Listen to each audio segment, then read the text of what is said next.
Let's go!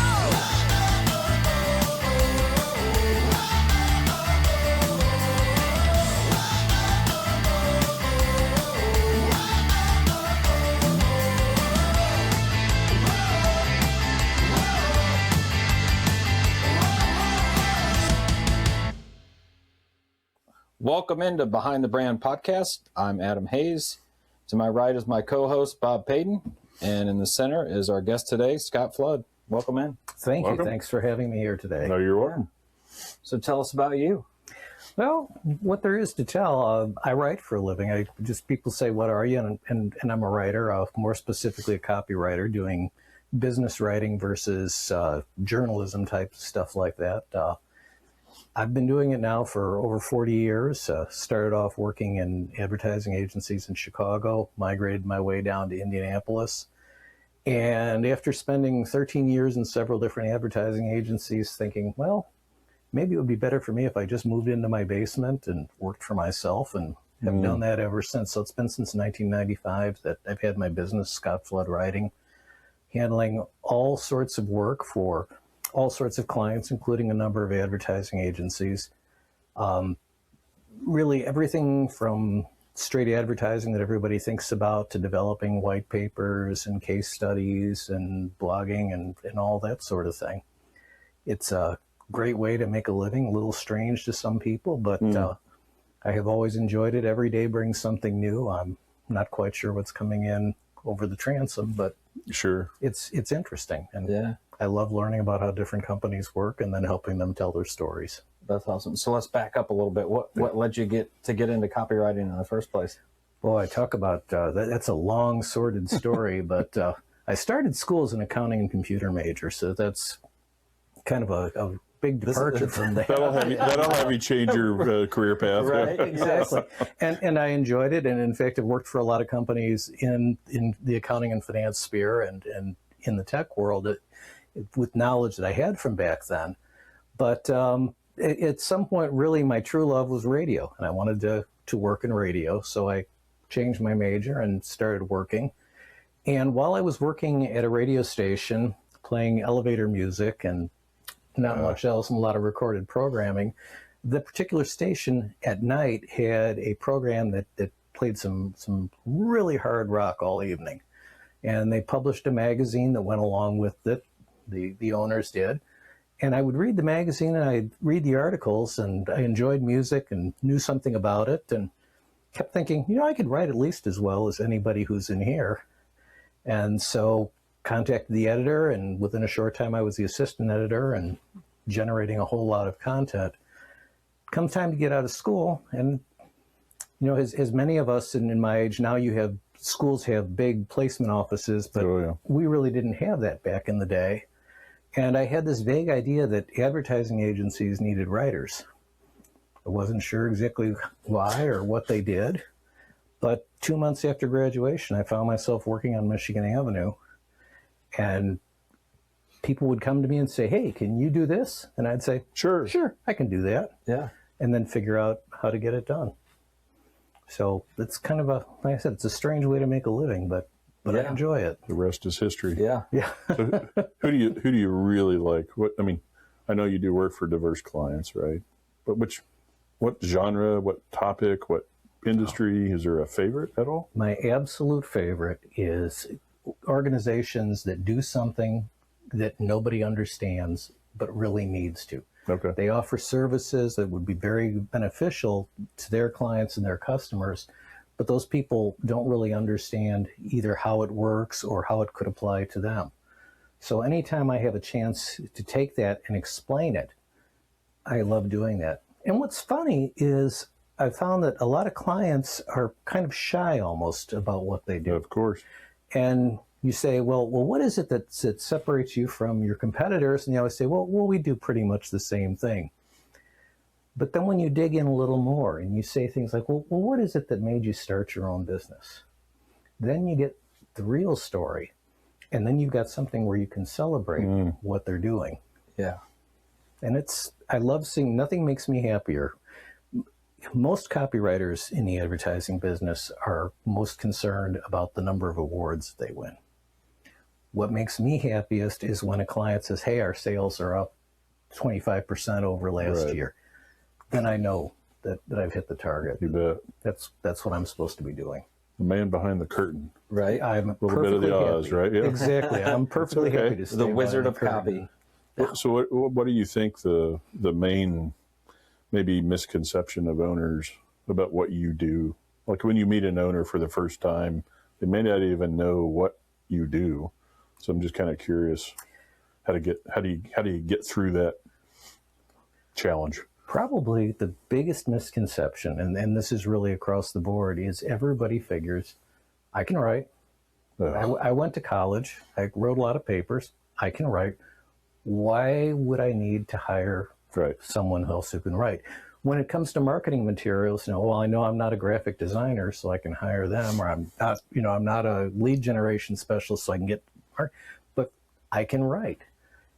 And of course, what people don't realize is that copywriting is very different from most kinds of writing. It's a completely different focus. It's a completely different approach. And usually it takes a first project. People will do a first project with me, and when they see A, how it's handled, and B, the results, then usually I stick around for a while. Then they figure out they aren't that great a writer. Yeah. Right. And they figure out, I do a lot of ghostwriting articles, for example, and, yes, they can write that article, but it's going to take them 8 to 10 hours. They'd rather spend that 8 to 10 hours making money. Right. Sure. Yeah. So I'm happy to take that off their hands. So how is AI influencing the copywriting industry in both positive and what may be perceived as negative ways? Now, what's people see as the negative ways, and I know a lot of writers who think that they're going to be out of a job in the next few years. AI is currently not at that point, but it's accelerating pretty quickly, and I think another 2, 3, 4 years it's going to be very different. I'm finding it to be a very helpful tool in a couple different ways. I would never give my clients AI written copy. First of all, AI is easy to detect if you know writing. Sure. Yes. It's easy to spot. And it's still not quite where it needs to be. It doesn't make the emotional connection that human copywriting does. But often it will give me ideas or different ways to proceed with something. I might say, give me an example of how this would work. And it'll come back with a great case that I can work from and say, okay, here's an example. The other thing that I have found it valuable for is when you're a one-man office and you write, one of the things that you really can't do well is proofreading. Yeah. It's impossible to proofread your own copy. Even if you read it backwards, even if you write. Exactly. Because your brain knows what it's supposed to say. Yes. And it tracks there. So I've taken to feeding my work into AI, and it is amazing what it has spotted. I'm very clear I don't want it rewritten. It goes back to that prompt, making sure the prompt is thing. Yeah. But making suggestions that I look at and I think, yeah, that makes this a lot better. Right. A year ago, it wasn't really able to do that. Today it can. So it'll be curious to see how long before it eventually does put me out of a job. Yeah. Yeah. It may never. Right. Yeah. It may never. Because I don't know. I mean, this comes back to the emotional part, whether it'll really, can a machine truly understand a human emotion well enough to not have it, and if it tries, it's usually really bad. Then I don't, some of them now, they start placating you, even having the conversation with you. They're being nice to you. Right. Even in the conversation, Scott, that was a great idea, Scott. But it's like a used car salesman, right? It's just really, because it's not real. So trying to throw emotion from it back to you is actually really disingenuous. So so I'm kind of with you. I don't know. Wow. And the thing that it can't replace is your experience and your behavior. That also true. And it can't it can't pick out like the framework that you might be writing that particular piece from. Like, is this a hook pacing method, or is this a blade formula, or what formula is this, the ET formula? What formula are we using for this particular piece of content that's going to drive the outcomes that we're looking for? And from your experience, you know how to play around with words that impact people to tell a story, to break through the mental barrier when somebody's reading something, to communicate on a human level with someone to help them understand what they're being communicated with. Exactly. And it goes back to when you talked about misconceptions, you asked about misconceptions. The biggest difference between copywriting and other kinds of writing is that most writing is aimed at the brain, but copywriting is aimed at the heart. It's aimed at emotions. My job when I write something is to create an emotional response inside people. People tend to forget that we're really emotional creatures. We all are, and that even includes attorneys and accountants and actuaries and people like that. We make decisions based first on an emotional response, and then we backstop that by gathering the facts. A great example that I always like to use is when you walk in the sporting goods store and let's say you're a golfer and you see the putter of your dreams. You got to have it. Well, then you spend 20 minutes walking around the store looking at other things while you try to convince yourself that you can buy it. And really what you're doing is you're coming up with a list of things so that when you bring it home and you get that, you spend how much on what, you've got a response. But as soon as you saw it, your emotion said, I'm going to own it. Right. And you knew you were going to leave. It's no different. Everybody's reactions within the business world are based in emotion. Probably it's an old ad campaign going way back. I'm not going to suggest that either of you may be old enough to remember it, but back when there were many different computer companies, IBM ran a very successful campaign that was all about, came down to a message that nobody got fired for recommending IBM. That's correct. I remember it. And there's that fear inherent when you're going to make a decision. If you're a company that's selling something to a manufacturer, well, if I buy your solution, is it going to leave me in a bad situation where my boss is going to chew me out? And my writing is designed to get so that you overcome that and you feel confident and you feel safe, depending obviously on what the objective is. Yeah. So one of the most effective ways for companies to, obviously get a result from copywriting is case studies. And so I know that's also something that you do. Talk to us about some of the favorite ones that you've worked on. Oh, I love case studies because writers very rarely get a chance, copywriters at least, to tell stories. Most of the time, we're writing 100 words in an ad, or we're writing a web page that's designed to capture everybody looking for furnace repair in a particular city. But case studies give writers a chance to stretch out. And I think that there's no better way for a company to support its marketing efforts. A lot of marketing is about standing up, jumping up and down and saying, look at me, look at me, look at me. Sure. But a case study is what provides the evidence that you really know what it is you're doing. And so it helps in a couple different ways with that. First, it helps you get that much closer to the sale. An ad might catch your eye, but a case study actually pre-sells you so that when you're finally talking to the sales rep, you already want to go there. It also gives you a chance to project the case across your own business. If you saw that using a particular product could improve your throughput by 12%, you mentally say, well, we're producing this much, that means we could produce that much. So you're already convincing yourself. But I think the most important thing that a case study does is it gives you something to pass along to someone else. Sure. Because particularly in business-to-business contexts, almost nobody is a single decision maker. You've got to work your way through the whole food chain in order to get your idea through. It's a lot different if you go to your boss and say, I think we should buy this whiz-bit, than if you bring an article saying, hey, here's how somebody used this whiz-bit to reduce defects or something. Yes. So I think that's what makes them particularly powerful. I've done a lot of them. I think my all-time favorite was for an ice cream producer that was having a problem with snow. They had, between the loading dock and between the production facility, there was a dramatic temperature change, and their facility was fairly tall, about a 30-foot ceiling. And so at the loading dock, clouds would form near the ceiling, and snow would come pouring down on a concrete floor. Ooh. So you've got workers and slipping, you've got equipment sliding here and there. And what it was the engineers who figured out how to solve the problem, developed a desiccant system to take the excess moisture out of that room and eliminate the snow problem. Wow. That's kind of cool. Now, that's of interest to ice cream people, but it's also, there are other manufacturers who have similar problems. Frozen products. With high humidity or anything like that. Yes. So those are the kind of stories that are just an absolute blast to tell. Yeah. So what's the process you use with someone to get to produce one? What's that look like? People often have a basic idea of, this is the message that we want to convey, but they just aren't sure to get there. So I walk into the situation, usually I might know a little bit about the process, but I'm accustomed to walking into situations completely ignorant. So I ask all the dumb questions. Okay, why is that important?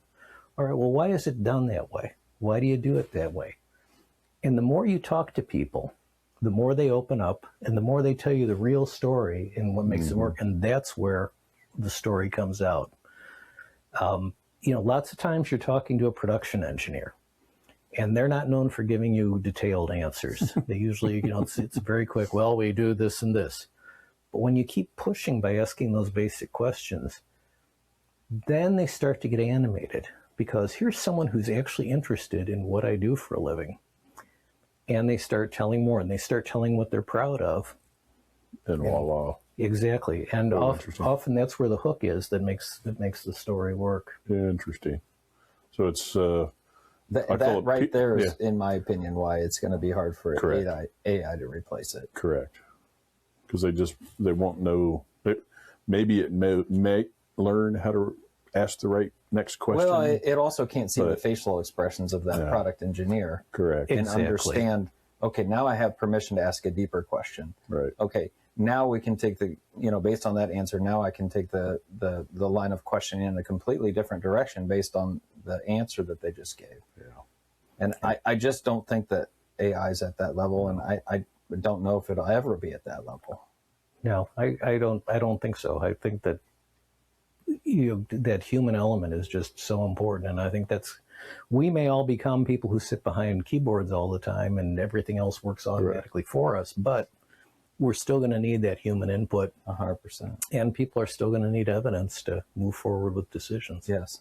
Yeah. So back to that technical example, case study, and you may see this as well. I think with technical people, and I don't know if that's the right term, specialists, that they take for granted what they know, and they, to your point, they don't necessarily know how to explain it to other people.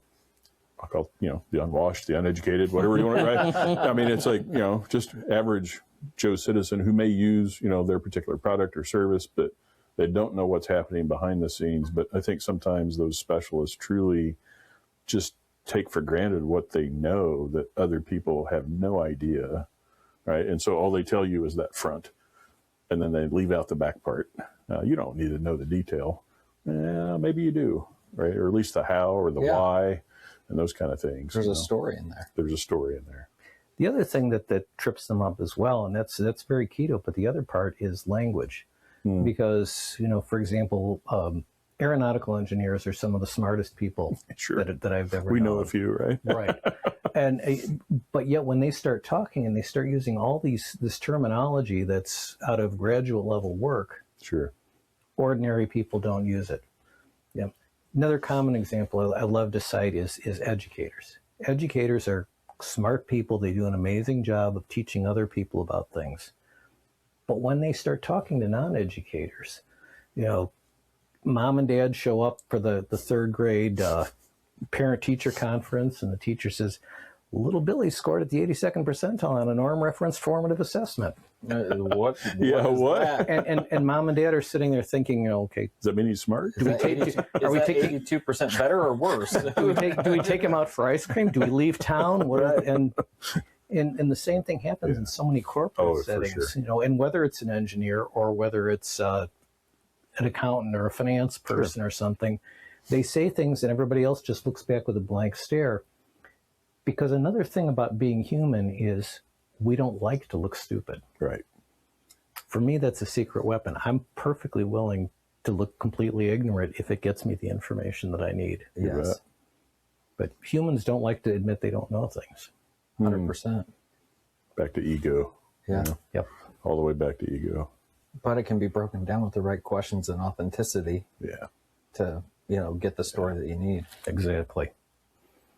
No, I've learned so many fascinating things over the years putting those things together too. I mean, I always like to say I've got a really wide breadth of knowledge. It's very shallow, but it's very wide. Yeah. So if you kind of rewind back a little bit, and if you just did it fast, I mean, you've been doing this a long time and you've got lots of experience, but if you roll that back in your mind, what are the 3 or 4 things that you're most proud of that pop to your mind? Well, probably the first has nothing to do with knowledge or any of that. It's a service thing, and that's that across my 40-some years of doing this, I have never missed a client deadline. That's Nice. a business process. I mean, there are not a lot of businesses that can say that.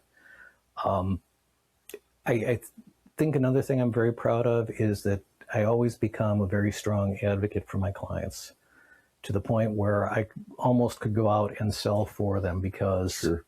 I work for people who I admire.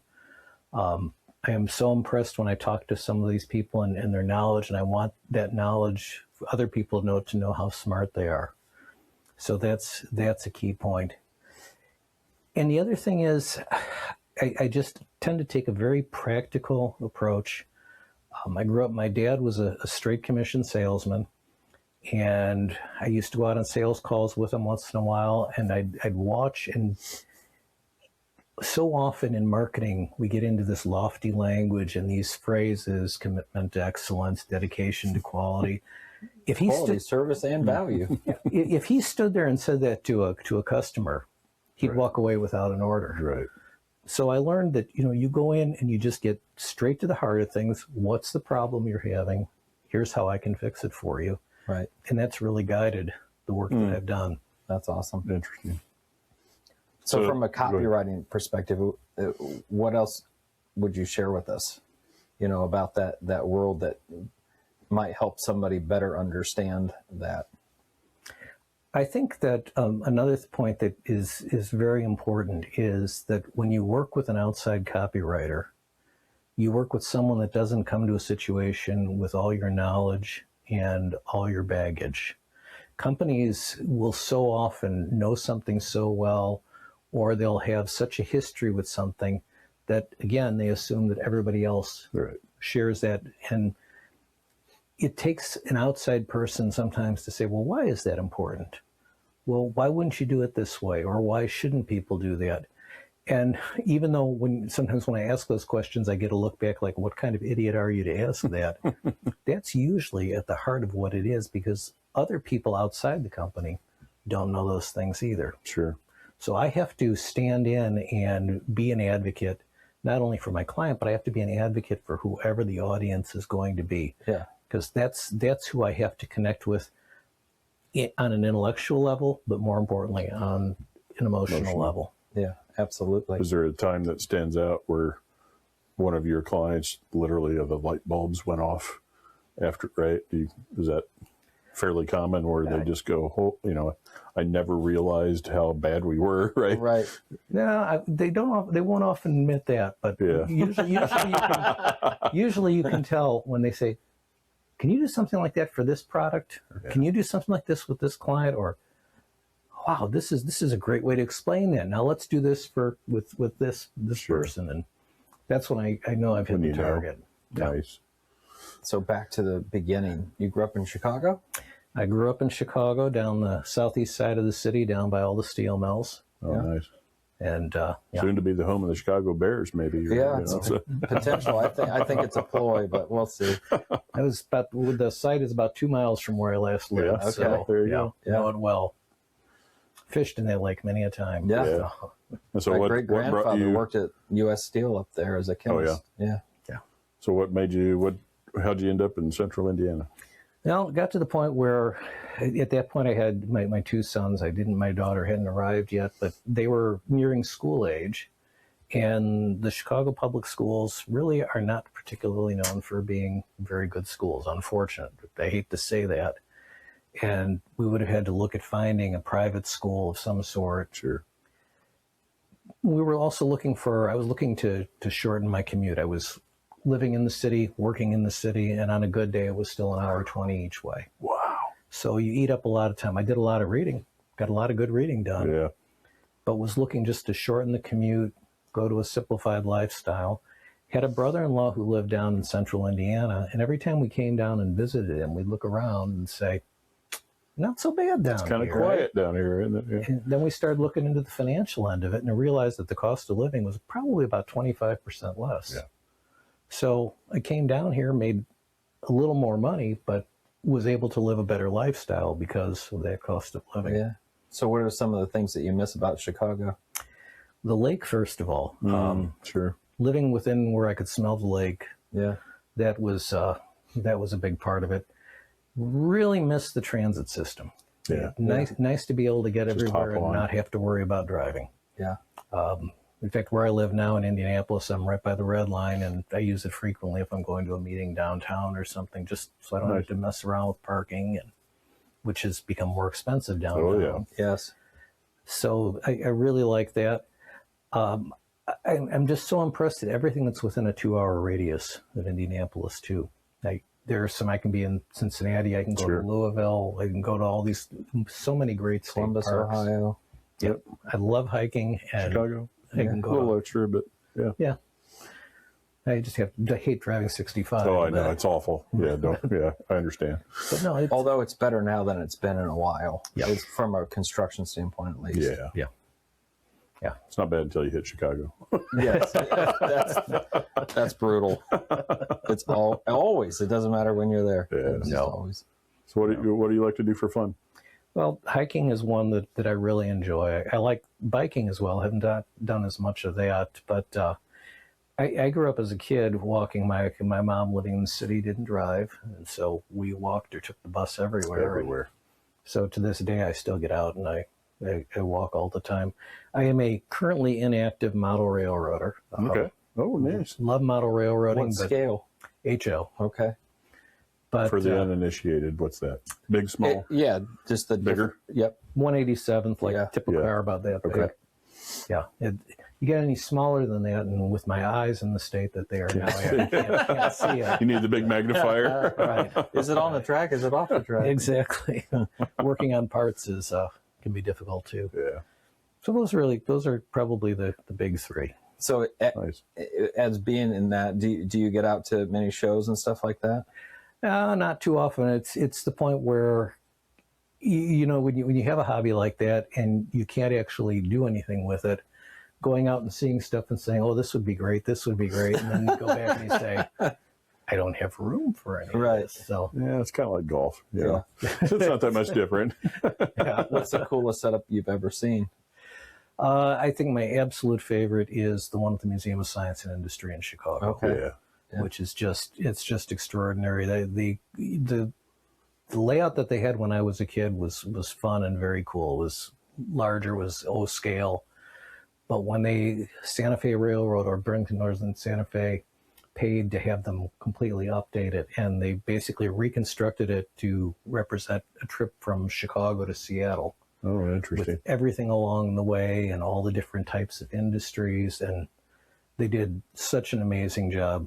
That's really cool. If I could get a job being the guy that sits there in the middle and Yeah, keeps it running, there you right? go. that would be a dream. Retirement What about plan. a tour guide that tells people about the display? Would I you could like do, that? I could Yeah. do that too. Yeah.